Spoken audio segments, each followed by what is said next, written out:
Selamat datang di Nanti Malam, tempat di mana kisah-kisah mistis, pesugihan, dan perjanjian gelap diceritakan dengan suara pelan, tapi bisa bikin bulu kudukmu berdiri. Efek.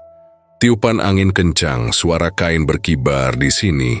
Kita nggak cuma ngomongin hantu, kita ngomongin tentang ambisi manusia, tentang mereka yang rela menukar jiwa, hanya demi kekayaan, kekuasaan, atau cinta.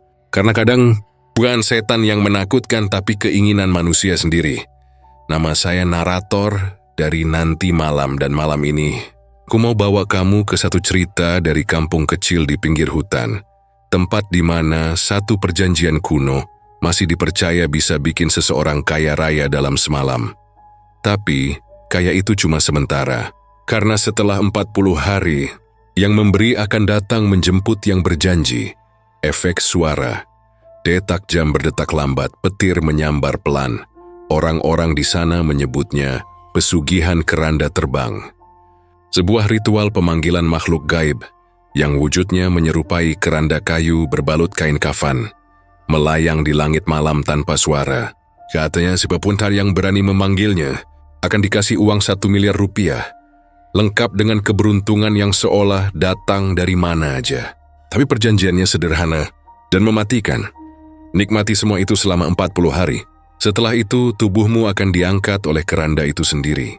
Suara langkah kaki di tanah basah, diikuti hembusan napas berat. Cerita ini pertama kali muncul dari seorang pedagang bakso bernama Darmin. Hidupnya pas-pasan, utang menumpuk, anaknya butuh biaya sekolah, dan istrinya sakit parah. Sampai suatu malam di warung kopi pinggir jalan, dia dengar bisikan tentang pesugihan ini. Awalnya dia anggap cuma cerita kosong, tapi rasa putus asa bisa bikin siapapun berani nyentuh hal yang seharusnya nggak boleh disentuh. Malam itu, di bawah bulan separuh, dia jalan ke pemakaman Krapyak, bawa sesajen dupa dan selembar kain kafan. Dia baca mantra dengan suara gemetar, dan dari kejauhan, terdengar suara angin berputar kencang, disusul keranda kayu melayang di udara. Kain putihnya kotor, dan dari dalamnya muncul tangan hitam berurat, menggenggam udara di depan wajahnya. 40 hari, uangmu akan datang.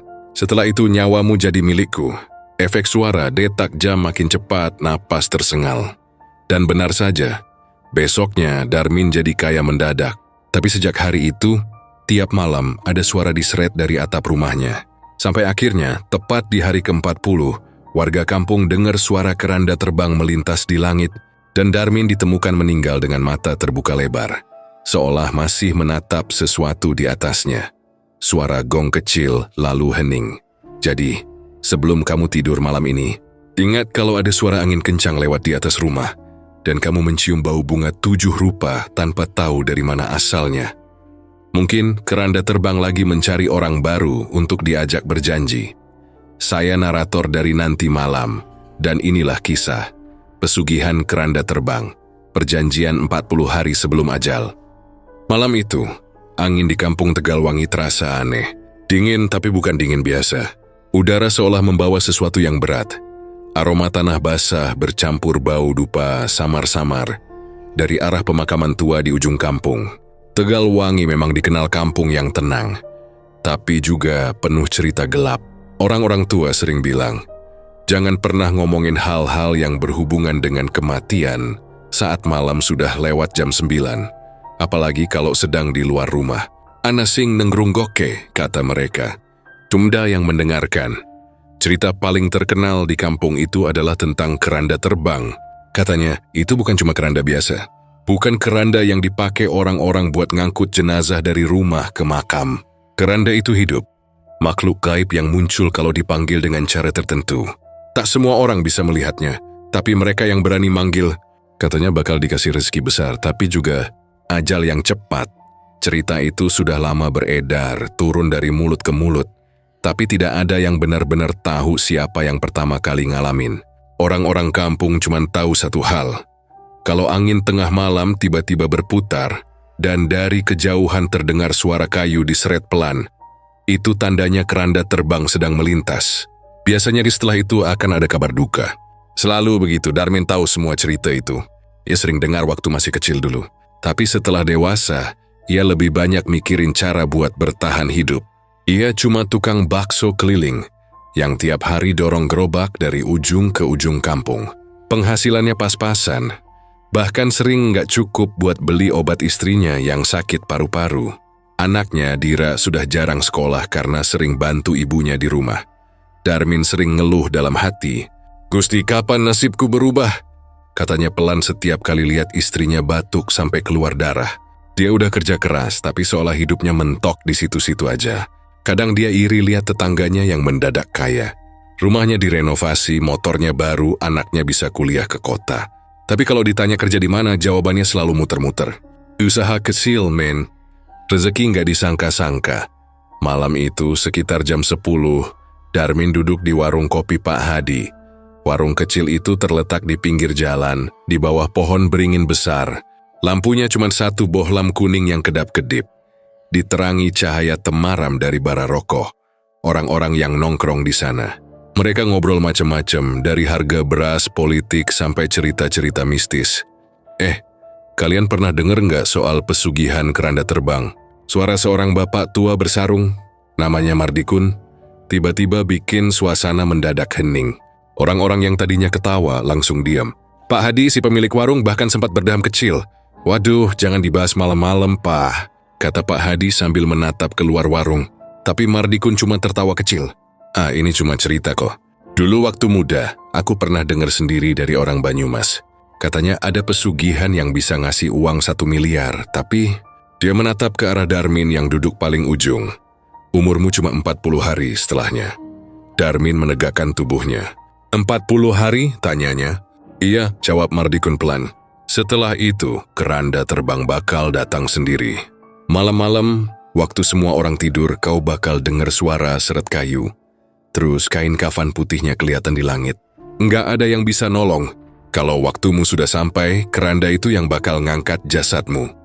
Beberapa orang tertawa, mencoba mencairkan suasana. Tapi Darmin nggak ikut ketawa. Matanya justru menerawang jauh, menatap ke arah jalan yang sepi di depan warung. Dalam kepalanya suara Mardikun terus terngiang. 1 miliar. 40 hari. Dia tahu itu gila.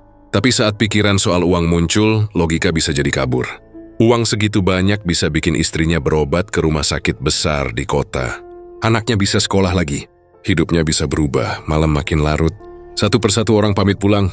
Warung tinggal sepi, cuma tinggal Darmin dan Mardikun yang masih duduk di sana. Angin malam mulai dingin. Mardikun nyulut rokoknya lagi, menghembuskan asap ke udara. "Kowe penasaran tuh?" katanya pelan sambil nyengir. Darmin terkejut. "Hah? Apa, Pak?" "Pesugihan itu. Aku tahu wajah orang yang lagi kepepet. Tatapanmu mirip kayak orang yang udah siap nyerah." Darmin nggak jawab, tapi diamnya sudah cukup jadi jawaban. Mardikun menunduk sebentar, lalu membuka dompet kulit yang sudah lusuh.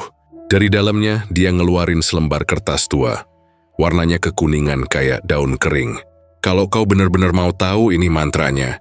Tapi ingat, ini bukan permainan. Sekali kamu sebut, kamu udah berjanji." Darmin mengambil kertas itu dengan tangan gemetar. Tulisan di atasnya bukan huruf biasa. Seperti aksara kuno, bercampur bahasa Jawa halus dan Arab yang nggak sempurna. Di WC di pemakaman. "Tengah malam. Sendiri," kata Mardikun datar. "Bawa bunga 7 rupa, dupa, dan kain kafan bekas. Letakkan di tengah jalan setapak yang menuju pohon sawo di tengah kuburan Krapyak. Kalau angin berhembus dari arah barat dan ada bau anyir, itu tandanya dia datang." "Dia?" tanya Darmin. "Keranda itu," jawab Mardikun. Darmin menelan ludah. "Dan kalau aku berubah pikiran?" Mardikun menatapnya lama. "Sawe ora iso mundur. Nek wis disebut wis janji. Kau nggak bisa mundur. Kalau sudah disebut, sudah berjanji." Setelah itu, Mardikun berdiri, membayar kopi, dan pergi tanpa menoleh lagi. Darmin masih duduk di sana, menatap kertas di tangannya. Angin berhembus pelan, tapi entah kenapa, malam itu rasanya jadi jauh lebih dingin. Sepulangnya ke rumah, Darmin nggak bisa tidur. Istrinya sudah tertidur lemah. Batuk-batuk kecil terdengar dari kamar. Ia menatap wajah istrinya lama. "Andai aku bisa kasih kamu hidup yang lebih baik," bisiknya pelan. Dia lalu menatap kertas di tangannya. Dalam hati kecilnya ada suara yang bilang, "Jangan lakukan ini." Tapi di sisi lain, ada suara lain, lebih kuat, lebih menggoda yang bilang ini kesempatan. 40 hari cukup lama untuk mengubah segalanya. Jam dinding menunjukkan pukul 1 dini hari. Di luar, angin mulai berhembus membawa bau lembab dari arah sungai. Darmin berdiri mengambil senter, lalu melangkah pelan keluar rumah. Ia jalan kaki menyusuri jalan tanah, menuju pemakaman Krapyak di ujung kampung. Langit malam itu gelap, bulan tertutup awan, cuma cahaya senter yang bergetar karena tangannya gemetar. Setiap langkah terasa berat, daun-daun kering di bawah kakinya berdesir pelan. Sesekali terdengar suara burung hantu. Dari kejauhan samar-samar terdengar suara air menetes dari pepohonan. Suasana pemakaman itu memang selalu bikin bulu kuduk berdiri, apalagi malam-malam begini. Sampai di tengah pemakaman, Darmin berhenti. Di depan pohon sawo besar yang disebut Mardikun, ia menaruh sesajen, bunga 7 rupa dupa yang menyala kecil, dan sehelai kain kafan bekas yang ia dapat dari tukang gali kubur siang tadi. Ia memandangi semuanya sambil menelan ludah. Lalu dengan suara pelan, ia baca mantra di kertas itu. Lidahnya agak kaku, beberapa huruf terasa aneh diucapkan. Tapi ia terus membaca sampai selesai. Setelah itu ia menunggu. 5 menit, 10 menit, tidak terjadi apa-apa. Darmin menghela napas panjang. Cuma ngibul, gumamnya pelan. Ia mulai beranjak pergi. Tapi saat ia melangkah, angin tiba-tiba berhenti. Sunyi total. Tidak ada suara jangkrik, tidak ada desiran daun. Hening sampai suara napasnya sendiri terdengar jelas. Lalu, dari arah barat muncul suara seret kayu. Pelan tapi pasti, makin lama makin dekat. Krak. Kiskrek. Darmin menoleh. Di antara kegelapan ada sesuatu bergerak di udara.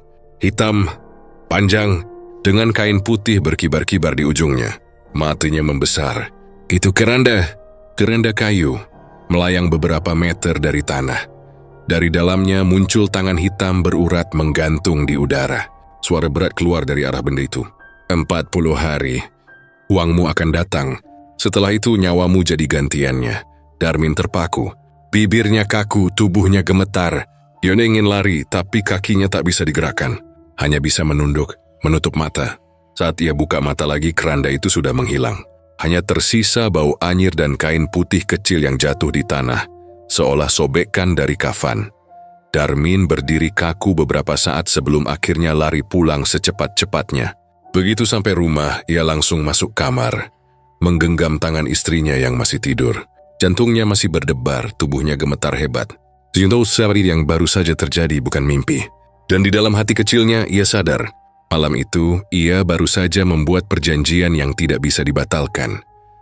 Malam berakhir dengan suara ayam jantan pertama yang berkokok, dan Darmin duduk sendirian di depan rumah, menatap langit yang mulai terang.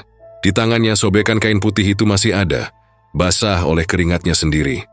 Ia tidak tahu apa yang akan terjadi besok, tapi yang jelas hidupnya sudah berubah, entah ke arah mana.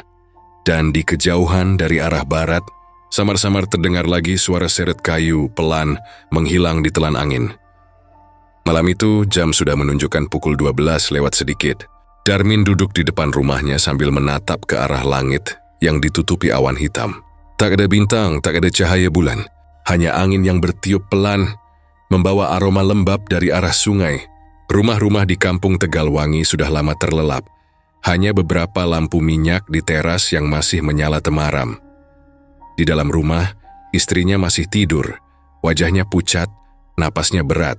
Darmin berdiri pelan, memastikan anaknya yang kecil juga sudah tertidur. Ia menatap wajah mereka lama, seolah ingin menghafal setiap lekuk wajah itu sebelum ia pergi. Aku lakoni iki kanggo kowelan bocamu, bisiknya pelan. Aku lakuin ini untuk kamu dan anak kita.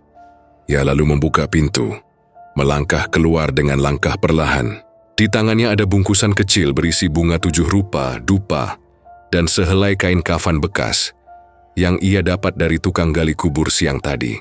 Dimasukkannya juga selembar kertas usang yang diberikan Mardikun malam sebelumnya. Kertas berisi mantra pemanggilan. Suara sandal kayunya bergema pelan di jalan tanah yang sepi.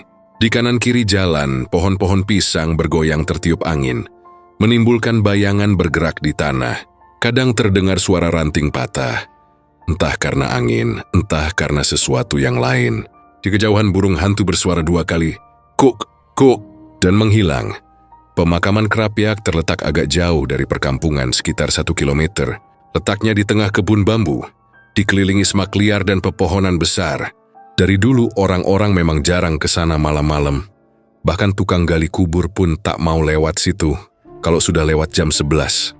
Konon di sanalah tempat keranda terbang sering terlihat melintas. Langkah Darmin makin berat begitu masuk jalan setapak menuju pemakaman. Jalannya becek, tanahnya licin, dan bau tanah basah bercampur aroma bunga kenanga menyengat di hidung. Dari jauh, samar-samar sudah terlihat gapura kecil pemakaman dengan tulisan pudar. Makam Krapyak didirikan 1972, ia menelan ludah. Di balik gapura itu hanya ada kegelapan pekat. Tak ada lampu, tak ada penerangan. Darmin menyalakan senternya, tapi cahaya kecil itu seolah tidak cukup menembus kabut tipis yang menggantung di udara. Jantungnya mulai berdegup lebih cepat. Setiap langkah yang ia ambil terdengar jelas di antara kesunyian. "Enggak usah takut, Min. Ini cuma ritual, cuma nyari rezeki," katanya berusaha menenangkan diri. Tapi semakin dalam ia melangkah, hawa di sekitarnya terasa makin aneh. Udara dingin menusuk tulang. Bulu kuduk berdiri dan di telinganya seperti terdengar bisikan samar. "Wes wayahe." Sudah waktunya. Darmin menoleh cepat, tapi tak ada siapa-siapa. Ia menarik napas panjang dan terus berjalan sampai tiba di tengah-tengah area pemakaman. Di sana ada satu pohon sawo besar yang berdiri sendiri. Mardikun bilang, di bawah pohon itulah ritual harus dilakukan. Darmin menurunkan bawaannya. Ia membuka bungkusan, menata bunga 7 rupa di atas tanah, menyalakan dupa satu persatu. Bau harum menyebar cepat, bercampur dengan aroma tanah basah yang menyengat. Kain kafan bekas ia bentangkan di sebelah sesajen. Lalu ia berdiri tegak sambil menggenggam kertas mantra. Tangannya bergetar saat membuka lipatan kertas itu. Tulisan di atasnya samar, tapi masih bisa terbaca. Ia menarik napas dalam-dalam lalu mulai membaca perlahan. "Keranda, datanglah. Aku mau perjanjian." Suaranya serak, tapi ia terus mengulanginya 3 kali seperti yang tertulis di petunjuk. "Keranda, datanglah. Aku mau perjanjian." Setelah kalimat terakhir keluar, semuanya hening. Angin berhenti. Dupa yang tadi menyala tiba-tiba mati satu persatu, menyisakan asap tipis yang melingkar naik ke udara. Darmin menatap sekeliling, menunggu sesuatu terjadi, tapi tidak ada apa-apa. Itu hanya sunyi, sunyi yang bahkan membuat telinganya berdenging. Ia menunduk kecewa. Paling cuma omong kosong, gumamnya. Ia berjongkok, hendak memunguti bunga yang sudah ditabur. Tapi tiba-tiba dari arah barat terdengar suara angin berputar. Wush, awalnya pelan, lalu makin kencang. Pohon-pohon bambu di sekitar pemakaman bergoyang keras. Daun-daun kering beterbangan, tanah bergetar halus. Darmin mendongak ke langit, matanya langsung membulat. Di antara kabut dan gelap malam, tampak sesuatu melayang perlahan dari arah barat. Benda itu besar, panjang, dan berwarna gelap.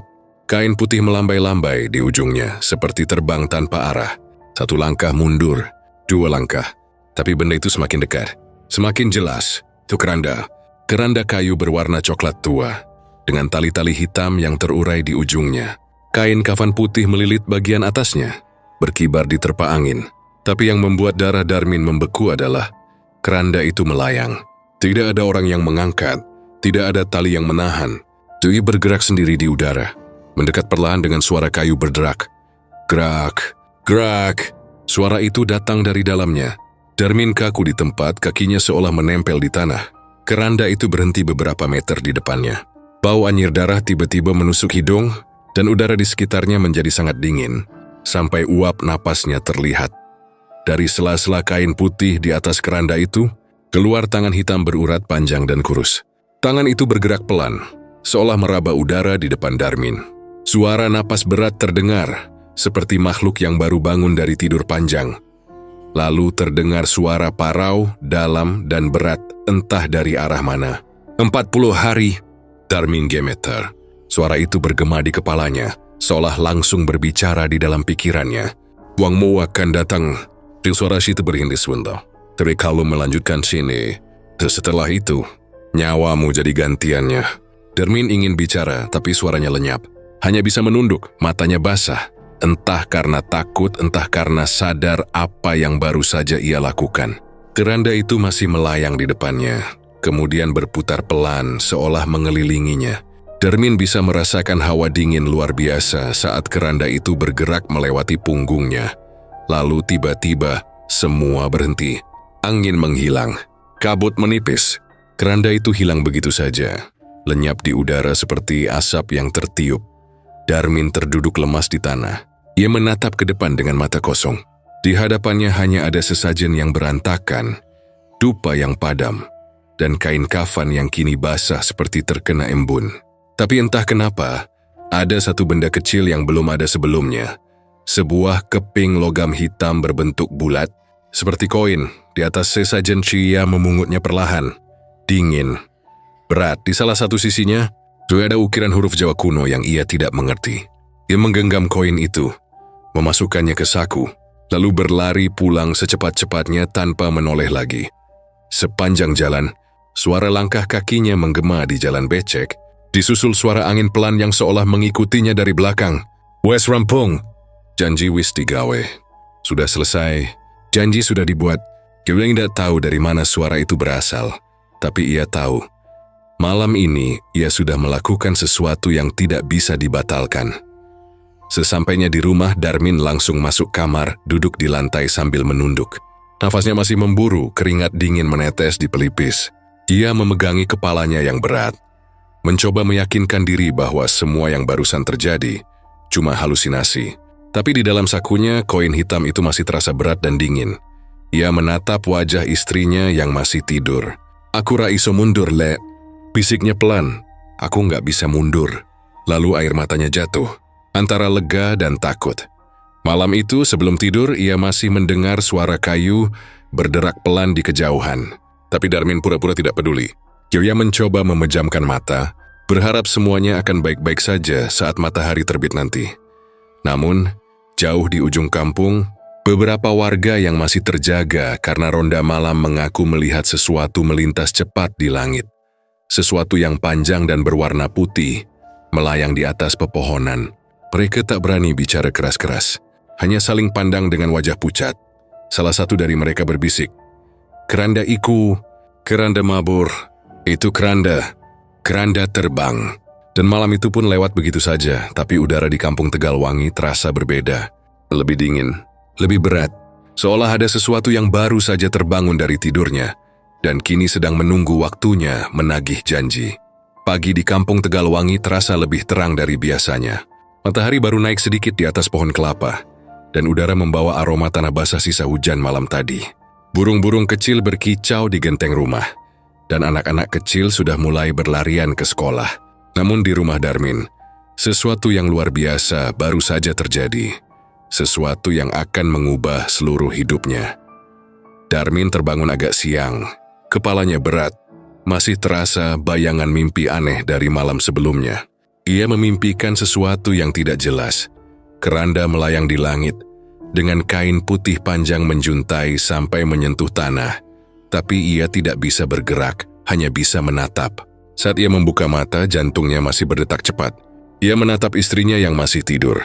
Napasnya pelan tapi teratur. Untuk pertama kalinya dalam beberapa bulan terakhir, istrinya tampak tenang.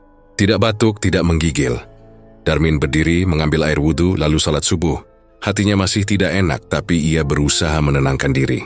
Setelah selesai, ia menyalakan rokok, duduk di teras rumah dan menatap ke jalanan kampung yang masih sepi. Tiba-tiba ponsel bututnya berbunyi.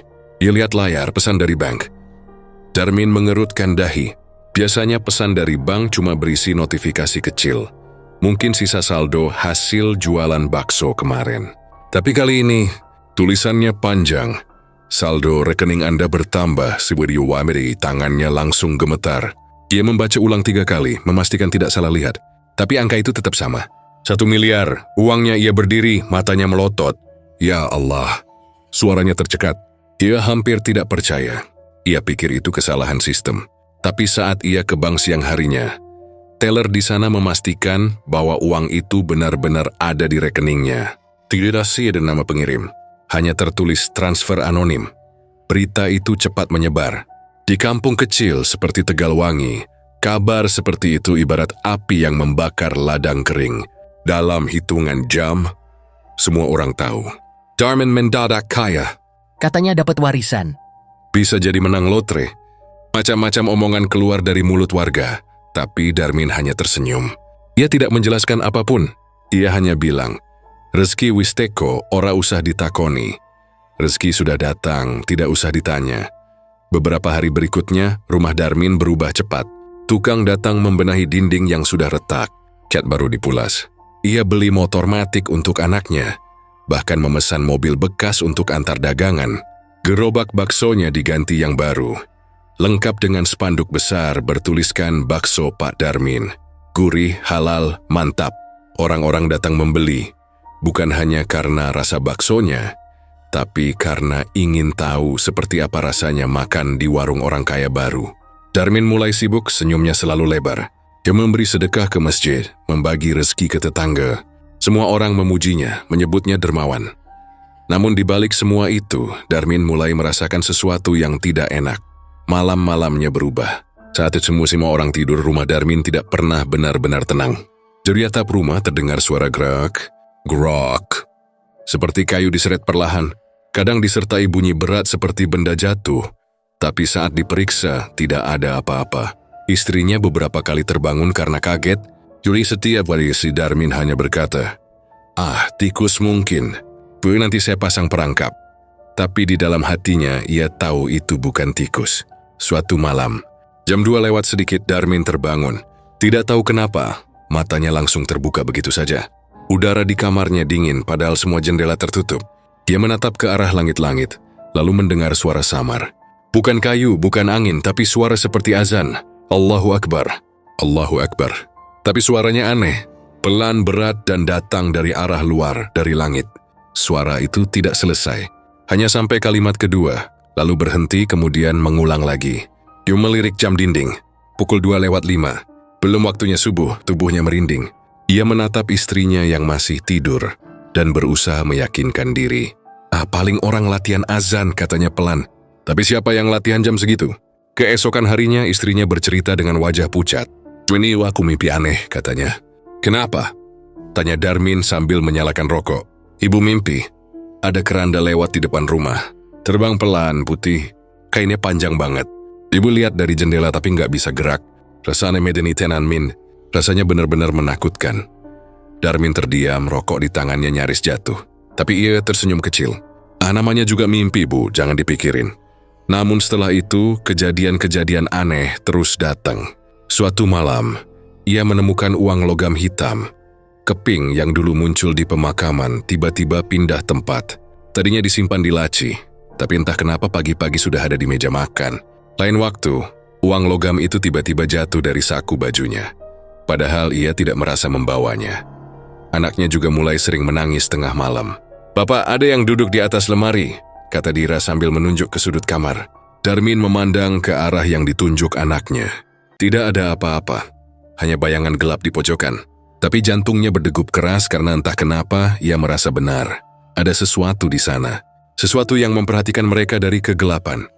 Hari demi hari berlalu, usaha Darmin makin besar. Dia mulai dikunjungi orang-orang dari kampung sebelah. Bahkan ada yang minta disponsori untuk acara hajatan. Ia tertawa membagi uang dengan mudah. Tapi di setiap malam, suara di atap semakin sering terdengar. Terkadang terdengar langkah pelan di halaman rumah, seperti seseorang berjalan tanpa alas kaki. Saat ia mengintip lewat jendela, hanya ada bayangan putih melintas cepat di pinggir pagar. Suatu kali, Darmin terbangun karena mendengar suara ketukan keras di pintu belakang. Tok, tok, tok, 3 kali. Ia menunggu. Tidak ada suara lagi. Setelah 5 menit, tok, tok, tok, lagi lebih keras. Darmin memberanikan diri membuka pintu. Tapi di luar hanya ada angin malam dan daun-daun kering bertebaran. Ia menutup pintu. Tapi saat berbalik, ia melihat sesuatu di meja dapur. Kain putih panjang, seperti kain kafan tergeletak di sana. Basah seperti habis dicelup air. Ia mundur pelan. Nafasnya memburu. Lalu tiba-tiba lampu padam, gelap. Dalam kegelapan itu terdengar suara napas berat di belakangnya. Pelan, dekat. Ia tidak berani menoleh. Tapi dari sudut matanya, ia melihat bayangan panjang menggantung di langit-langit. seperti sesuatu bergoyang pelan di atas. Darmin memejamkan mata, membaca istighfar dalam hati. Ketika lampu kembali menyala, semuanya hilang.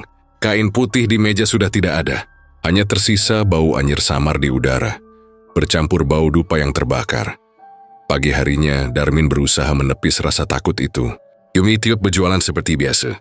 Pelanggannya makin banyak, tapi setiap kali uang dari hasil jualan dihitung, jumlahnya selalu lebih banyak dari yang seharusnya. Kadang lebih 10.000, kadang lebih 100.000. Yum tidak tahu dari mana sisanya datang. Awalnya ia senang, tapi lama-lama uang itu mulai membuatnya gelisah. Yum merasa selalu diawasi. Saat sedang melayani pembeli, kadang dari ujung matanya ia melihat bayangan putih melintas di antara orang-orang. Saat ia menoleh, tidak ada siapa-siapa. Suatu sore, seorang ustaz kampung mampir ke warungnya. Namanya Pak Hasan. Orang tua itu menatap Darmin lama lalu berkata, "Matamu beda, Min. Ada yang ikut kamu." Darmin pura-pura tertawa. "Ah, ustaz bisa aja. Tapi kalau kamu butuh pertolongan, datang saja ke rumahku malam nanti," kata Pak Hasan pelan sebelum pergi. Namun Darmin tidak datang. Dia takut. Bukan takut kepada ustaz itu, tapi takut kalau benar apa yang dikatakannya. Karena kalau benar ada sesuatu yang mengikutinya, berarti semua ini bukan kebetulan. Malamnya, saat ia menghitung uang, kepingan logam hitam itu jatuh dari saku bajunya dan menggelinding ke lantai.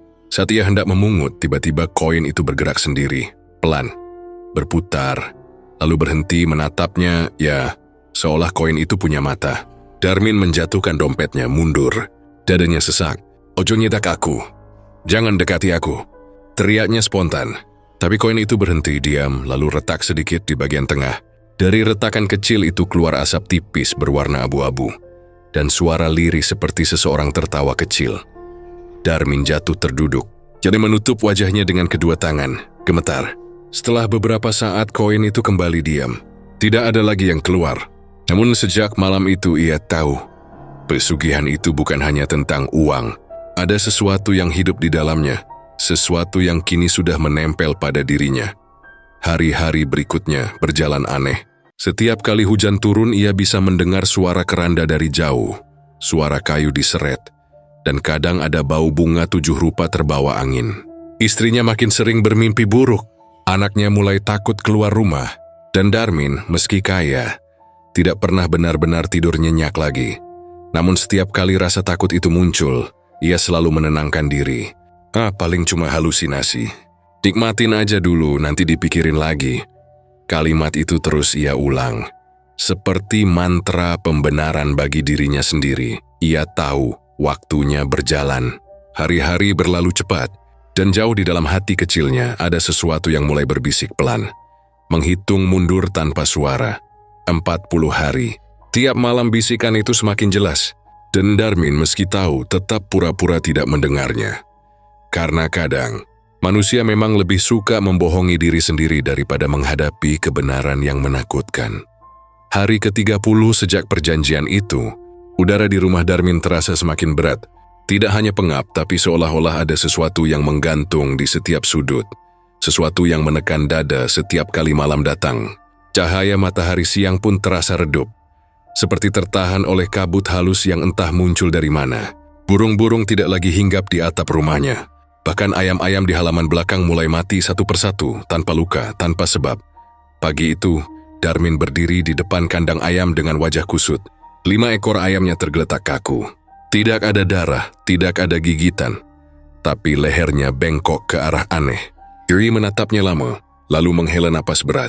Mungkin karena cuaca, katanya pelan, mencoba meyakinkan diri sendiri. Tapi dalam hati ia tahu ini bukan soal cuaca. Istrinya yang biasanya rajin beres-beres rumah, kini lebih sering duduk termenung di ruang tamu. Wajahnya pucat, matanya cekung, seperti orang yang kehilangan semangat. Kadang-kadang dia bicara sendiri, lirih seolah sedang menjawab suara yang tidak terdengar. "Iya, nanti. Aku suruh dia pergi," gumamnya pelan. Saat Darmin tanya, istrinya hanya menatap kosong dan tersenyum. Anaknya, Dira, juga mulai berubah. Dulu gadis kecil itu ceria, suka menyapa tetangga dan membantu ibunya. Tapi sekarang, ia sering menatap ke atas lemari di ruang tengah. Matanya kosong, tubuhnya gemetar. "Ayah," katanya suatu malam, suaranya kecil. "Ada apa, nak?" "Dia." Duduk di atas lemari. "Siapa?" "Yang dari atap." "Dia lihat aku ya." Darmin spontan menoleh ke arah lemari. Kosong. Hanya debu dan barang-barang lama. Tapi entah kenapa, saat ia memandangi sudut atas lemari itu, bulu kuduknya langsung berdiri. Ada hawa dingin yang tiba-tiba merayap di tengkuknya. Ia cepat-cepat memeluk anaknya dan membawanya ke kamar. "Ora usan delok-delok ya. Wes turu wae, jangan lihat-lihat lagi ya. Sudah, tidur saja." Tapi bahkan setelah Dira tertidur, matanya sendiri tak bisa lepas dari arah lemari itu. Malam-malam berikutnya makin tidak tenang. Lampu rumah sering berkedip lalu padam. Kadang menyala sendiri tanpa sebab. Dupa di ruang tamu yang tidak pernah dinyalakan tiba-tiba berasap. Pewangi bunga 7 rupa kerap tercium di tengah malam, bercampur bau kayu terbakar. Angin yang lewat membawa suara seperti langkah kaki pelan di atap. Grak, grak.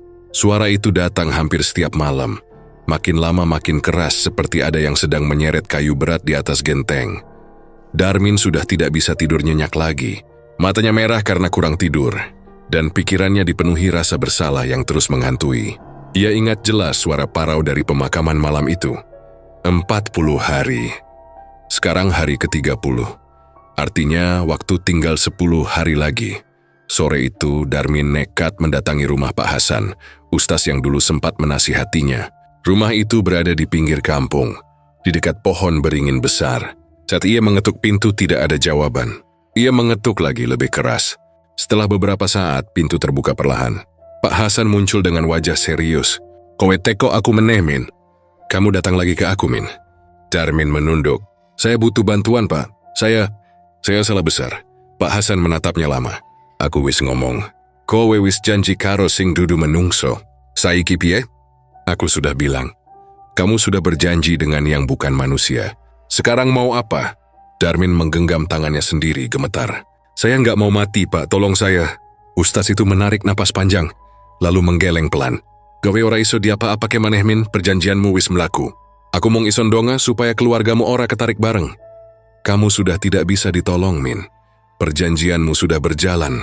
Aku hanya bisa berdoa agar keluargamu tidak ikut tertarik bersamanya." Air mata Darmin mengalir tanpa sadar. Dia berlutut di depan Pak Hasan, menangis seperti anak kecil. Tapi ustaz itu hanya memejamkan mata dan berzikir pelan. Sing wiz-wiz. Di menungso kadang kalah karo kepenginane dewe. Yang sudah terjadi biarlah. Manusia kadang kalah oleh keinginannya sendiri. Sejak pulang dari rumah Pak Hasan, langkah Darmin terasa berat. Setiap kali ia melangkah, rasanya seperti ada yang menarik dari belakang. Malamnya, ia duduk di ruang tamu sendirian, menatap kosong ke arah pintu. Udara di rumah itu semakin dingin. Jam menunjukkan pukul 12 malam. Dari kejauhan terdengar suara azan samar lagi, sama seperti dulu. Allahu Akbar. Allahu Akbar. Tapi kali ini suaranya datang lebih dekat. Istrinya terbangun. "Min, kamu dengar?" "Iya," jawab Darmin pelan. "Itu bukan dari masjid, Min." Darmin diam. Ia tahu suara itu terdengar dari arah langit di atas rumah mereka. Tiba-tiba, lampu di ruang tamu padam. Gelap total. Suara azan itu berhenti. Berganti suara lain. Suara kayu berat diseret di tanah, tapi dari atas. Grak, grak. Lalu terdengar seperti sesuatu terjatuh di atap. Keras membuat genteng bergetar. Anaknya menangis dari kamar. Istrinya menjerit. Darmin berlari, memeluk mereka berdua. Lalu tiba-tiba dari luar terdengar suara teriakan ayam dan kambing. Hewan-hewan itu berlarian panik. Darmin berani menatap keluar jendela. Dan seketika darahnya berhenti mengalir. Di langit yang gelap di atas atap rumah tetangga, sesuatu melayang perlahan. Sebuah keranda kayu dengan kain putih panjang berkibar ditiup angin. Tidak ada tali, tidak ada orang mengangkat. Ia melayang sendiri, seperti dikendalikan oleh sesuatu yang tak terlihat. Dari sela-sela kayu, Darmin bisa melihat tangan hitam berurat menggenggam sisi keranda. Ia mundur perlahan, menutup gorden dengan gemetar. Ora mungkin, bisiknya. Tapi suara berat dari luar menjawab lirih, jelas sekali. Seolah berbisik langsung ke telinganya. 10 dina maneh, 10 hari lagi. Darmin membeku, nafasnya tercekat. Ia tahu waktunya hampir habis. Hari-hari berikutnya berjalan seperti mimpi buruk. Dira makin sering sakit, tubuhnya panas dingin, lalu demam tinggi tanpa sebab.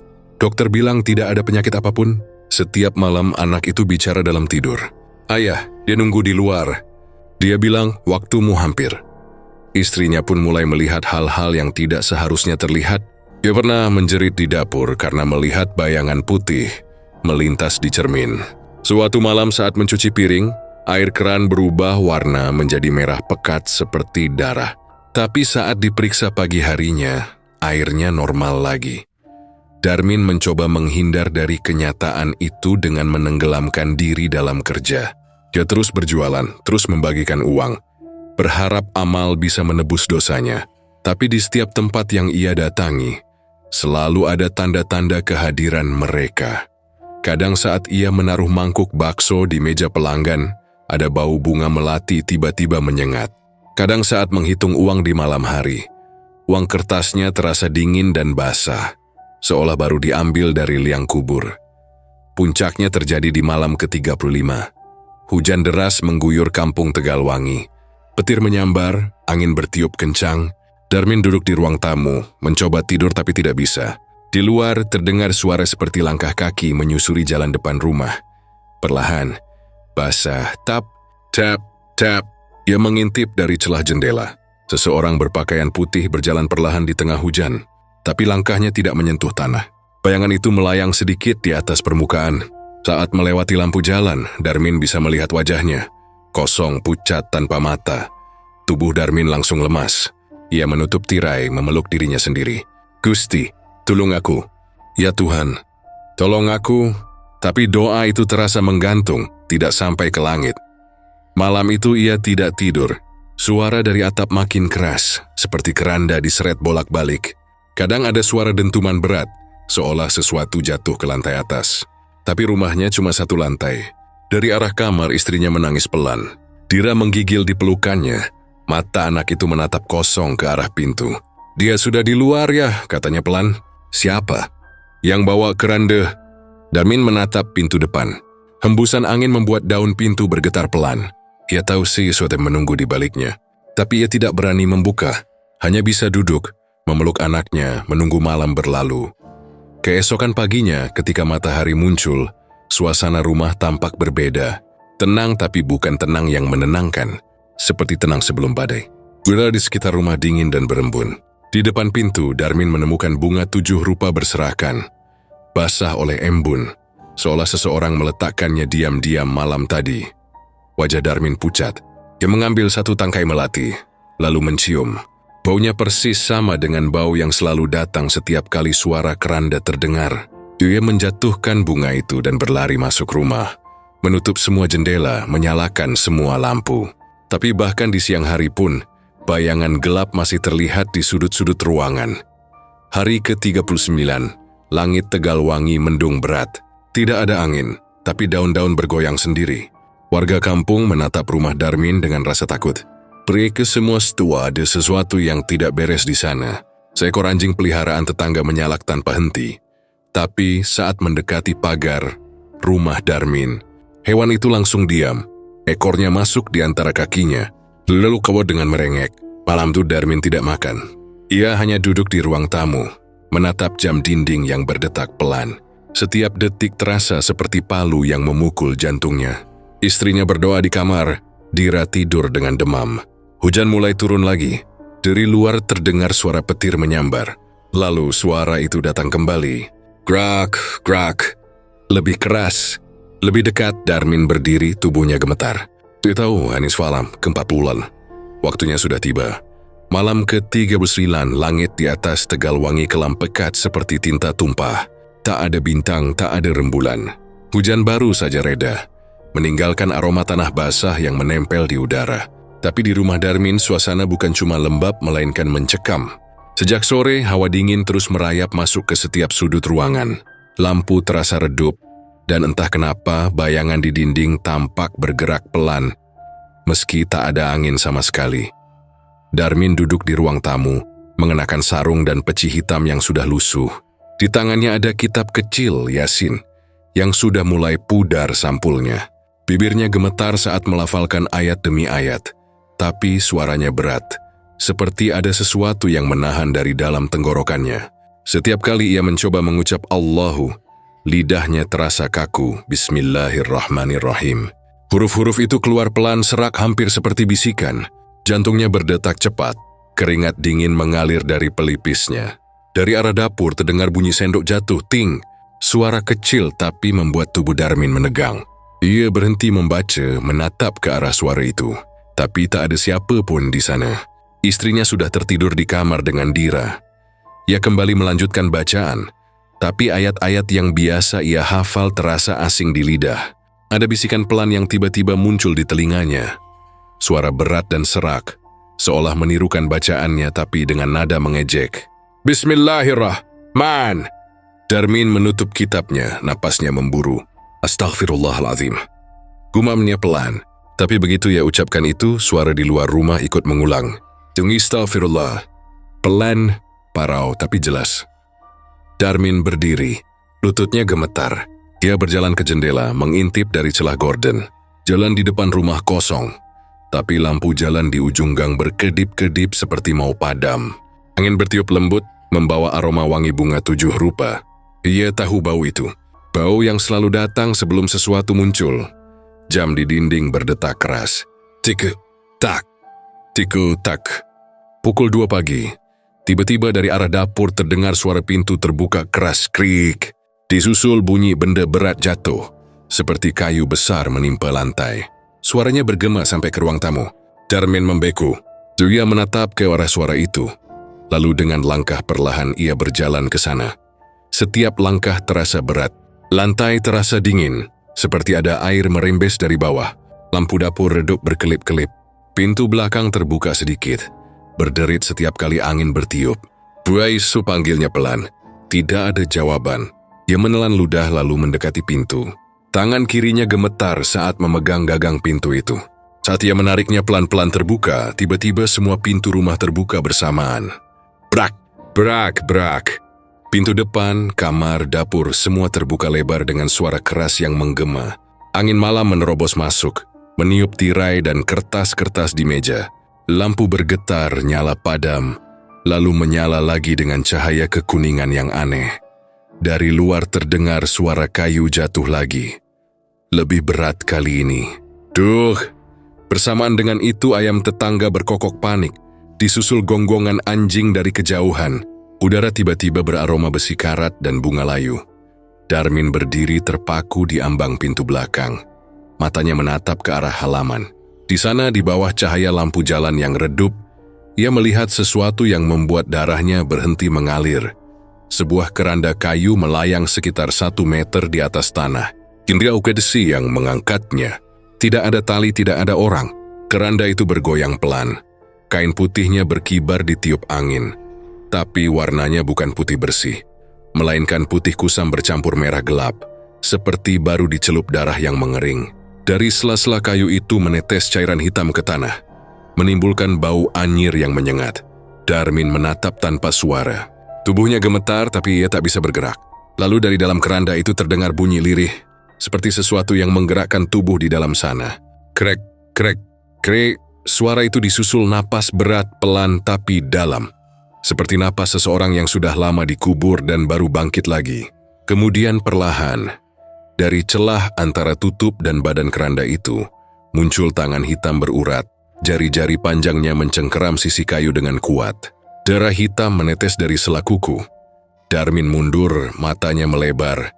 Tapi sebelum ia sempat berteriak, suara berat itu terdengar. Besok, waktumu. Suara itu begitu dalam, menggema langsung di dalam kepalanya. Tidak datang dari arah tertentu. Seolah suara itu berasal dari udara di sekitarnya, dari setiap sudut rumah, dari dalam dadanya sendiri. Mulut Darmin terbuka, tapi tak ada suara keluar. Tubuhnya goyah, dan pandangannya berkunang-kunang. Telinganya berdengung, matanya berair, lalu semuanya gelap. Ia pingsan di lantai. Beberapa jam kemudian, ayam berkokok menandakan pagi. Istrinya menemukan Darmin tergeletak di depan pintu belakang dengan wajah pucat dan keringat membanjiri tubuhnya. Kitab Yasin masih di tangannya. tapi halamannya basah seolah terkena air atau... "Darah, ya Allah, Darmin!" teriak istrinya sambil memapah suaminya ke dalam rumah. Dira menangis ketakutan di belakang. "Ayah, kenapa, Bu?" tanyanya. Tapi sang ibu tak menjawab. Saat Darmin sadar, matahari sudah tinggi. Gue menatap sekeliling dengan tatapan kosong. Istrinya menatapnya khawatir. "Kamu pingsan, Min." "Semalam kenapa?" Darmin hanya menatap ke arah jendela. Di luar daun-daun bergerak pelan. Ia tidak menjawab. Hanya satu kalimat yang keluar dari bibirnya pelan, seperti gumaman. "Besok, waktuku." Istrinya memegang tangan suaminya. "Kamu ngomong apa, Min?" Darmin menatap wajah istrinya dengan mata basah. "Bonekaku ora bali, jaga dira ya." "Kalau aku nggak kembali, jaga dira ya." Istrinya langsung memeluknya. "Kowe ngomong opo tuh, Min?" "Kamu nih ngomong apa sih, Min?" Tapi Darmin hanya diam, menatap kosong. Dia tahu takdirnya sudah di depan mata, hari itu berjalan lambat. Setiap jam terasa seperti seharian. Matahari terik, tapi rumah Darmin tetap dingin. Suara dari atap tak berhenti, seperti ada sesuatu yang berjalan mondar-mandir di atas. Kadang terdengar seperti seretan, kadang seperti langkah kaki kecil yang cepat. Menjelang sore, beberapa tetangga datang, menanyakan kabar. Darmin berusaha tersenyum, tapi senyumnya aneh. Pucat seperti senyum orang yang sudah tahu hari kematiannya. Ketika malam mulai turun, langit Tegalwangi kembali mendung. Angin bertiup kencang, membawa bau bunga melati bercampur tanah basah. Istrinya sudah menyalakan semua lampu dan menutup semua pintu rapat-rapat. Dira tidur di pangkuannya, tapi sesekali tubuh anak itu gemetar tanpa sebab. Darmin duduk di ruang tamu, lagi-lagi memegang kitab Yasin. Tapi kali ini ia tak membaca. Ia hanya menatap huruf-huruf Arab itu dengan pandangan kosong. Jam menunjukkan pukul 11 malam. Dari luar terdengar suara seperti langkah kaki berat menjejak tanah. Dum, dum, dum. Setiap langkah semakin dekat ke arah rumah. Angin berembus masuk dari celah-celah dinding, membawa bisikan lirih yang berulang. "Besok, waktumu. Besok, waktumu." Darmin menutup telinga, tapi suara itu tetap terdengar di kepalanya. Ia memejamkan mata, berdoa dalam hati. Namun di sela doanya, suara tawa kecil terdengar. Tawa serak panjang dan menusuk. Tepat pukul 2 dini hari, semua lampu di rumah padam lagi. Heaning to tail. Bahkan jangkrik pun berhenti bersuara. Dari luar rumah terdengar suara sesuatu terjatuh keras. Dug. Lalu diikuti bunyi seretan kayu di tanah. Darmin membuka mata, tapi tidak bisa bergerak. Tubuhnya seperti ditindih sesuatu. Ia mendengar napas berat di dekat telinganya. Lalu suara berbisik pelan. "Waktumu wis cedak, Min." "Waktumu sudah dekat, Min." Tangan hitam itu muncul di sisi wajahnya, menelusuri lehernya pelan. Ujung jarinya dingin seperti es. Darmin berusaha berteriak, tapi tak ada suara keluar.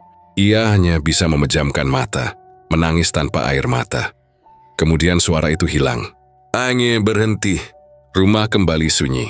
Darmin membuka matanya perlahan. Ia masih hidup, tapi jantungnya berdetak cepat. Di depannya, di lantai ruang tamu, ada jejak lumpur berbentuk kaki besar menuju pintu depan. Dan di ujung jejak itu, ada satu bunga melati tergeletak sendiri, masih basah. Ia tahu maknanya. Malam berikutnya adalah giliran terakhirnya. Pagi itu, kampung Tegalwangi diselimuti kabut tebal. Udara lembab dan dingin seperti baru turun hujan semalaman.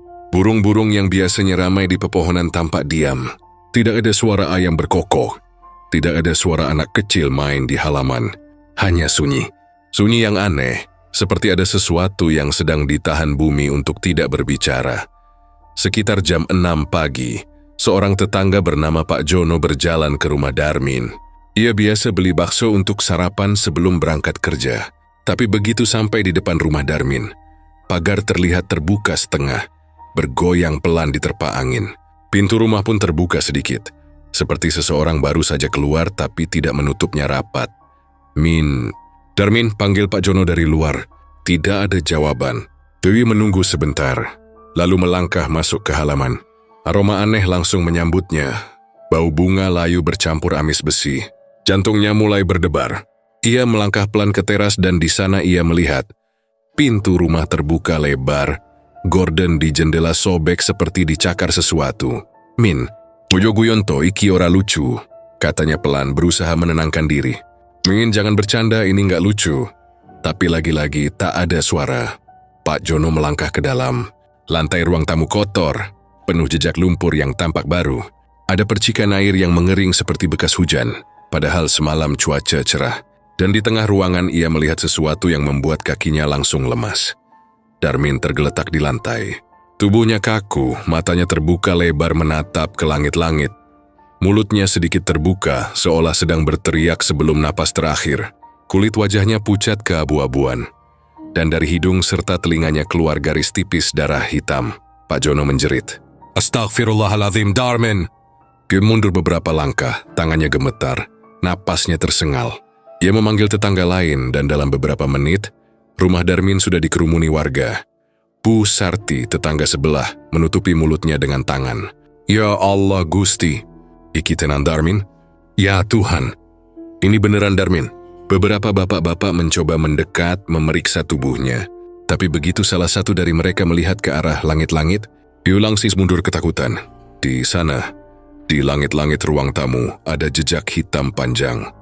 Seperti bekas sesuatu yang berat diseret dari satu ujung ke ujung lain. Warnanya bukan seperti jelaga atau asap, tapi seperti sisa gosong terbakar. Bekas itu membentuk garis lurus yang menuju ke arah pintu depan.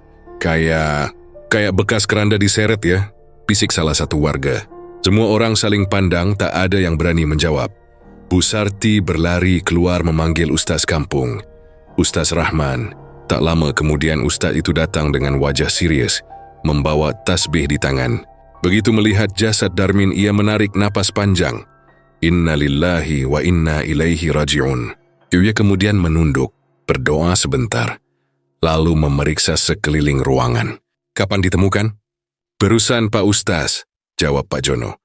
Saya mau beli bakso tapi malah nemu dia udah begini. Ustaz Rahman mendekat. Dia melihat jejak hitam di langit-langit, lalu berbisik lirih. Astaghfirullah. Wis tekan waktu nih. Astaghfirullah. Sudah sampai waktunya. Tak ada yang berani bertanya maksudnya. Dirima hanya diam, mendengar doa-doa yang Ustaz itu bacakan pelan. Tapi beberapa warga yang tinggal dekat rumah Darmin saling berbisik.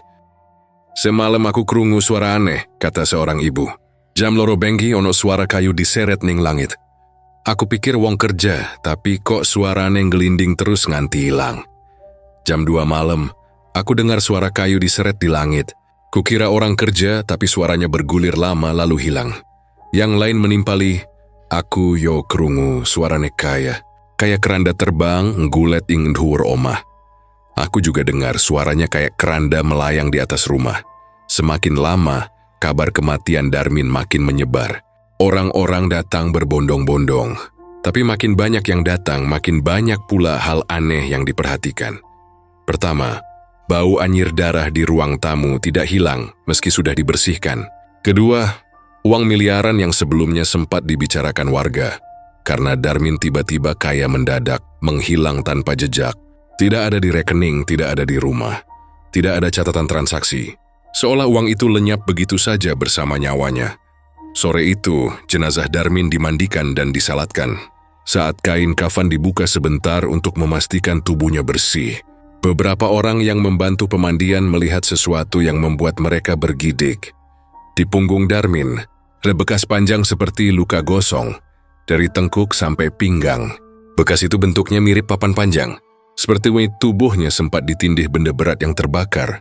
Ustaz Rahman menatap lama, tapi hanya berkata pelan, jangan dibicarakan. Kubur saja segera sebelum maghrib. Suasananya sunyi sekali. Tidak ada yang berani menolak. Jenazah Darmin dimakamkan di pemakaman Krapyak, tempat yang sama di mana dulu ia memanggil keranda itu. Hujan gerimis turun saat liang lahat ditutup. Suara tanah menimpa peti terdengar berat. Dan setiap orang yang hadir menunduk tanpa suara. Setelah semuanya selesai, Ustaz Rahman berdiri di pinggir makam. Matanya menatap tanah basah itu lama sekali sebelum akhirnya berkata, pelan, iki wis tak delok sak durunge. Perjanjian sing ora iso dibatalke. Ini sudah pernah kulihat sebelumnya. Perjanjian yang tak bisa dibatalkan. Beberapa orang menatap bingung, tapi Ustaz itu hanya menggeleng dan berjalan pergi. Malamnya setelah pemakaman, warga Tegalwangi kembali ke rumah masing-masing. Tapi tak satu pun yang bisa tidur nyenyak malam itu. Angin berembus lebih kencang dari biasanya, dan suara di langit terdengar seperti sesuatu yang melintas cepat. Hosh! Diikuti suara kayu berderak pelan. Beberapa anak kecil menangis tanpa sebab, anjing-anjing menggonggong ke arah langit, dan sebagian orang mengaku melihat bayangan keranda melintas di atas kampung, tapi tak berani bicara keras-keras. Bu Sarti menutup semua jendela rumahnya, memeluk anaknya erat. Wis tondang turu, serius singong soal Darmin maneh. Sudah tidur saja, jangan bicara tentang Darmin lagi. Namun dalam hati kecilnya ia tahu cerita ini belum selesai. Beberapa hari kemudian istri Darmin dan anaknya pergi dari Tegalwangi. Mereka meninggalkan rumah tanpa membawa banyak barang. Rumah itu ditinggalkan kosong. Konon sebelum berangkat istri Darmin sempat bilang pelan pada Pak Jono, "Masih malam-malam, aku masih dengar suara keranda itu lewat di atas rumah." Sejak keluarga itu pergi, rumah Darmin dibiarkan terbengkalai. Rumput tumbuh liar, cat dinding mulai mengelupas dan jendela pecah karena angin. Tapi yang paling menyeramkan, tiap malam Jumat Kliwon, warga yang lewat depan rumah sering mencium bau melati campur darah dari arah ruang tamu. Kadang terdengar juga suara kayu diseret pelan dan bisikan samar-samar. 40 hari. Wis rampung? 40 hari. Sudah selesai. Sampai sekarang tak ada yang berani menempati rumah itu. Warga bilang, siapapun yang coba buka pintunya, setelah maghrib akan mendengar bunyi berat dari dalam. Seperti sesuatu sedang menggeser keranda. Cerita tentang pesugihan keranda terbang jadi tabu di Tegalwangi. Orang-orang dilarang menyebutnya malam-malam, apalagi mencoba memanggilnya. Tapi kadang, kalau malam terlalu sepi, dan angin lewat di antara pohon bambu, suara pelan itu masih terdengar. Suara sesuatu yang diseret pelan di udara. Suara dari dunia yang tak seharusnya dipanggil. Dan di antara hembusan angin itu, kadang terdengar bisikan lirih, menyerupai suara Darmin. Rezeki sak durung ge ajal. Ojo diundang maneh. Rezeki sebelum ajal. Jangan dipanggil lagi. Sampai sekarang, Tegalwangi bukan sekadar nama kampung di pinggiran hutan. Buat orang luar mungkin cuma desa biasa. Jalan tanah, sawah luas, suara jangkrik tiap malam. Tapi buat orang yang lahir dan tumbuh di sana, Tegalwangi punya sesuatu yang nggak bisa dijelasin dengan logika. Suatu hawa yang berat, dingin, dan selalu bikin tengkuk merinding. Kalau malam turun terlalu cepat, cerita tentang keranda terbang masih hidup sampai hari ini. Walau sudah puluhan tahun sejak Darmin meninggal dengan cara misterius, bayangan tentang malam ke-40 itu masih jadi bisik-bisik di antara warga. Orang-orang tua melarang anak muda nongkrong di dekat pemakaman Krapyak, apalagi nyebut kata keranda waktu jam sudah lewat tengah malam. Kalau ada yang nekat, orang-orang bakal langsung ngomel. Oyo nyebut le nek ora pengen diundang. Jangan disebut nak kalau nggak mau dipanggil. Kata mereka dengan nada setengah bercanda, tapi mata penuh serius. Karena di Tegalwangi, menyebut sesuatu berarti memanggilnya. Beberapa warga yang masih hidup dari zaman Darmin bilang, cerita ini sebenarnya jauh lebih tua dari yang dikira. Pesugihan keranda terbang bukan muncul tiba-tiba, tapi sudah ada sejak zaman penjajahan dulu. Waktu itu, di Tegalwangi ada seorang dukun tua bernama Mbah Surip Wongsodrono. Orang sakti yang terkenal bisa ngundang makhluk tengah langit. Konon, ia tinggal sendirian di gubuk dekat pemakaman Krapyak. Orang jarang berani ke sana karena katanya di malam hari, gubuk itu kadang terangkat sedikit dari tanah, seolah melayang. Mbah Surip bukan dukun jahat, tapi juga bukan orang baik sepenuhnya. Dia bantu orang yang benar-benar terdesak. Tapi bantuannya selalu ada syarat. Ia nggak minta uang, nggak minta sesajen berlebihan, yang ia minta cuma satu. Berani ndelok kerandane mudun. Berani lihat keranda itu turun? Orang yang datang padanya biasanya yang kepepet banget. Lahan dijual, anak sakit, utang menumpuk. Dan kalau mereka berani jawab iya, maka Mbak Surip bakal kasih kertas kecil berisi mantra. Mantra itu harus dibaca di tengah pemakaman Krapyak. Tengah malam sambil bawa bunga 7 rupa, dupa, dan selembar kain kafan bekas pemakaman terakhir yang ada di sana. Orang-orang bilang, siapa yang berani baca mantra itu, bakal melihat keranda melayang turun dari langit barat. Suara angin bakal berubah jadi raungan, tanah bakal bergetar, dan kain putih yang membungkus keranda bakal terbuka sedikit. Dari dalamnya tangan hitam panjang akan keluar, membawa sesuatu yang terlihat seperti gulungan kain. Tapi begitu dibuka, isinya adalah uang, tapi uang itu bukan milik dunia. Itu uang dari pembayaran umur. Setiap lembar uang mewakili 1 jam hidup yang dipotong dari si pemanggil. Dan semua orang yang pernah membuat perjanjian itu, tanpa kecuali, meninggal tepat 40 hari setelah uang itu datang. 40 hari, Eku waktu sing diparing ke kanggo nutup urusan donya. 40 hari itu waktu yang diberikan untuk menuntaskan urusan dunia. Begitu kata Mbah Surip pada muridnya dulu. Sawise kuwi kabe bali awakmu nyawamu. Lan kabe sing wis kowe entuk. Setelah itu semuanya kembali, tubuhmu, jiwamu, dan semua yang kau dapatkan. Setelah Mbah Surip meninggal, banyak yang mengira ilmu itu hilang. Tapi tidak, karena di Tegalwangi, ada yang percaya Mbah Surip tidak mati sepenuhnya. Jasadnya memang dikubur, tapi ilmunya menempel pada tanah pemakaman Krapyak. Siapapun yang membaca mantranya lagi akan membangunkannya. Itulah yang tanpa sadar dilakukan Darmin. Mantra yang ia dapat bukan dari sembarang orang. Konon, dulu kertas itu ditemukan di bawah rumah kosong dekat pemakaman. Terbungkus kain putih berlumur tanah. Entah siapa yang menaruhnya. Tapi malam saat Darmin membacanya, sesuatu yang sudah puluhan tahun tidur, akhirnya bangun lagi. Setelah kejadian itu, warga Tegalwangi sering mengalami hal-hal ganjil. Setiap kali ada orang yang mendadak kaya, mereka nggak pernah hidup lama. Kadang seminggu, kadang sebulan, tapi paling lama 40 hari. Setelah itu selalu ada kabar duka. Dan setiap kali seseorang meninggal mendadak, orang-orang bilang mereka mendengar suara kayu diseret di udara malam sebelumnya. Swuu, krek, krek, krik. Suara itu katanya terdengar jelas. Tapi kalau kamu lihat ke atas, yang kelihatan cuma bayangan hitam panjang melintas pelan di langit, seolah membawa sesuatu yang berat. Bau bunga 7 rupa juga akan muncul, tajam, menusuk dan bikin kepala pening. Ada satu kejadian yang masih diingat orang sampai sekarang. Sekitar 5 tahun setelah kematian Darmin, seorang pemuda bernama Seno tiba-tiba kaya. Dia beli motor baru, renovasi rumah, dan katanya mau buka toko di kota.